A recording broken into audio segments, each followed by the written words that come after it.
they did it, you know what? Street justice, ghetto style. Look at that. We're going to gang up. You see that picture right there?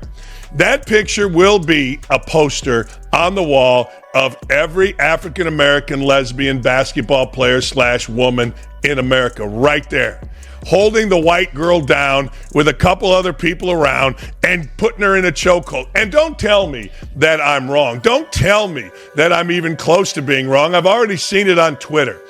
This is the image that will define a season. Alyssa Thomas, one of the league's most formidable forwards, has Caitlin Clark pinned to the floor. The Indiana Fever rookie is on her back, one hand clutching her throat while Thomas's knee presses down on her chest. There is no whistle. No foul. For a moment, it isn't basketball. It's a physical and psychological subjugation. This is the new reality for Caitlin Clark in the WNBA, a league that profits from her gravity while simultaneously treating her like an invader. The jealousy, the envy, the petty rage, it all crystallizes in this single frame. Caitlin Clark is a generational talent, a superstar who shattered NCAA records and dragged millions of new eyes to women's basketball. Yet from her first moment in the league, she has been subjected to a treatment so blatant, so disgustingly malicious, that it has forced a national conversation about the league's soul. The WNBA had a chance to embrace their golden goose, to celebrate the player who single-handedly increased their visibility and revenue streams. Instead, they chose to exclude her. They chose to mock her. They chose to allow her to be physically assaulted with impunity. And now, the calls for change are intensifying. This isn't about a rival. This is about an industry built on the backs of legendary players like Caitlin Clark that has failed the very person who made them relevant. The exclusion of Caitlin Clark didn't start on the court, it started in the boardroom. Consider the 30th anniversary commemorative poster, a celebration of 3 decades of excellence. A poster that features the league's stars and leaves out Caitlin Clark. The excuse was that Clark's likeness is exclusive to Nike. But that narrative falls apart when you see fellow white stars like Diana Taurasi and Sue Bird also omitted. It was a calculated decision, a snub that screamed of a league trying to diminish the very player who made their anniversary relevant. It's a level of petty and jealous behavior that is shocking to witness. As one commentator put it, typical of the WNBA being stupid. This was the first act of war. Well, if it wasn't blatantly clear before, it sure is now. The jealous, envious, ego-filled, and petty gals of the WNBA hate Caitlin Clark. This is typical of the WNBA being stupid. Imagine had a white woman done this to a black woman. We have a generational talent and a WNBA superstar. She is not called the same way everybody else is called. It's complete bullshit the way this league is handling it. It is utter bullshit. And here's where the WNBA has a real problem. The WNBA is jealous, envious, and petty at its core. It is a league so consumed by its own insecurity that it chooses to attack its savior. Why? The answer, as uncomfortable as it is, points to a deep-seated racism. Caitlin Clark is the new face of a league that is predominantly African-American, and the resentment is palpable. There was a hope from some that she would acknowledge her privilege and somehow apologize for her success. But that doesn't appease a mob fueled by envy. The on-court assaults are the next logical step in this campaign of hate. We have seen a laundry list of incidents: the cheap shots, the late hits, the reckless closeouts. It is the WNBA's attempt to break her spirit physically because they cannot beat her on the stat sheet. The long-term strategic consequences are catastrophic. By allowing this treatment of Caitlin Clark, the league is signaling to every young girl watching that talent and hard work will be rewarded with physical abuse and institutional discrimination. By not protecting Caitlin Clark, the WNBA is destroying its own future. Advertisers see the controversy. Young players like Caitlin Clark see the vitriol, and the fans, the millions who came to watch Clark, see a league that is either incompetent or complicit. It is a failure of leadership that will define this era of women's basketball for years to come.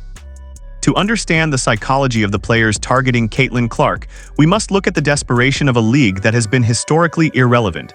For years, the WNBA struggled for attention, for sponsorships, for survival. They were the broke chicks of professional sports. Then came Caitlin Clark, and suddenly everyone is watching. But instead of gratitude, Caitlin Clark's presence triggered a deep-seated inferiority complex.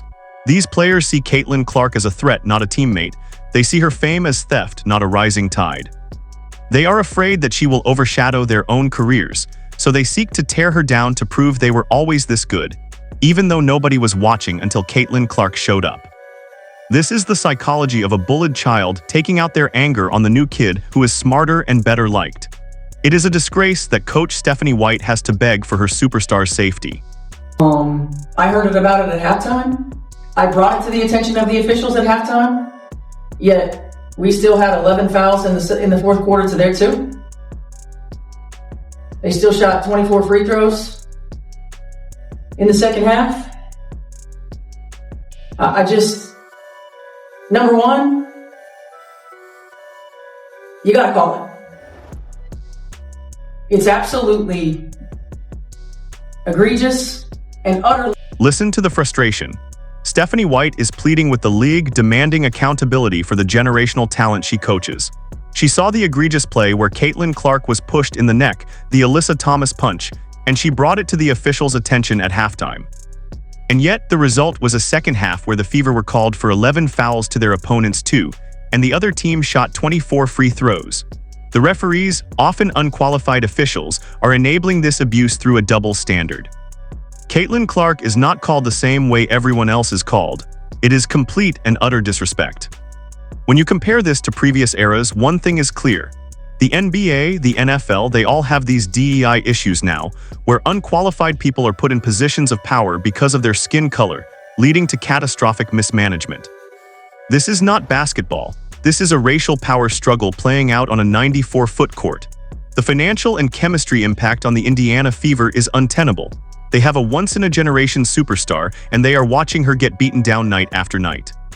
The franchise-altering decision here is that the Fever front office, the leaders of the Pacers, is failing Caitlin Clark. They are afraid of the angry African-American lesbians in the league office. They are afraid of being called racist in 2026. Instead of standing up for Caitlin Clark and demanding protection, they remain silent. The president of the Fever was on Twitter congratulating fans while her star was getting curb-stomped on national television. There needs to be a line drawn. The Fever needs someone on the court who will beat some ass, someone who will demand a Malice in the Palace scenario the next time Caitlin Clark is menaced. You need an enforcer. It can't just be Caitlin Clark taking the punishment. The hell his name is, league, and I'm going to make millions of dollars. I don't need this bullshit.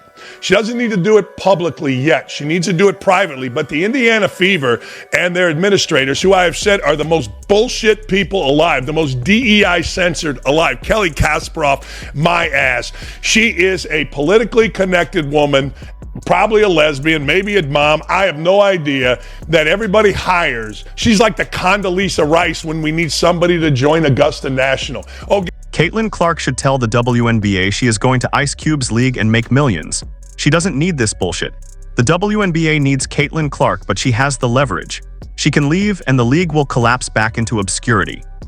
The Fever leadership is a joke, DEI hires who are more afraid of social media backlash than protecting their star player. The future of this league hinges on their reaction to this moment. If they don't act, if they don't protect Caitlin Clark and crack down on this disgusting, jealous behavior, they will lose her. And if they lose Caitlin Clark, they will lose the only thing that ever made them relevant.